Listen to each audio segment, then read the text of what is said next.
Hey guys, it's Jalapeno here with another episode of Jalapeno Drywall. On today's project, I'm going to show you how to repair this drywall damage here in the bathroom next to the shower tile. First thing you're going to want to do is get some drywall. Make sure the drywall is a little bit bigger than the damaged area itself, obviously. I also recommend to trace out the drywall piece. You could measure it, but I think it's easier if you just trace it out. Now go ahead and cut it with your multi-tool. You could also just use a regular drywall saw. Make sure you remove the old screws or any debris that might be behind there. Look, now it fits nice and tight. After you do all that, it's time to put the screws. Just make sure not to put the screws in too deep. You want to make sure you don't rip that drywall paper with the screw, just a little dimple. Now I'm just going to mix up a little bit of this Easy Sand 5. A lot of people call it hot mud, quick set. This will help you finish up the patch in a couple hours rather than a few days. You also want to make sure you pre-fill the seams and then apply the mesh tape over that. This is just going to help reinforce the patch. You know how they use rebar in concrete? I kind of say this is like rebar for hot mud, I guess, if that makes any sense. But anyways, now you're just going to want to mix up a little bit more hot mud. I'm applying the first coat with my 12-inch. I waited about 10-15 minutes before I applied the second coat. Make sure everything's nice and smooth.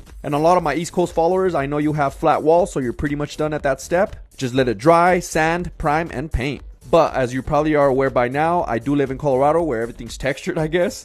I like to use this little Laco texture pump with smaller drywall repairs. You can also use a hopper or even those cans they sell at Home Depot to shoot this knockdown texture. After you shoot the texture, just make sure you wait about 10 to 15 minutes before you knock it down. If it's a little humid, you might want to wait a little bit longer, but I think 10 to 15 minutes should be pretty good. I like to use that little magic trowel to knock down rather than my metal blades. I feel like the metal blades are just a little bit too abrasive and they damage the texture sometimes. I also ended up repairing a few minor damages around the shower, as you could see there on the ceiling, on the other side. And then look, you can see a little gap there. Don't worry, the tile guys are going to come back to grout where the ceiling meets the tile. It'll be painted by the time the tile guys get here, so that'll help. And that's pretty much it. If you want to get any of the tools or materials I used here in this video, just go to the link in my bio or video description, go to my Amazon storefront and click on Drywall Repair Essentials. They are affiliate links, so I do benefit monetarily if you're kind enough to use it, but that's it. Jalapeno Solutions. Boom!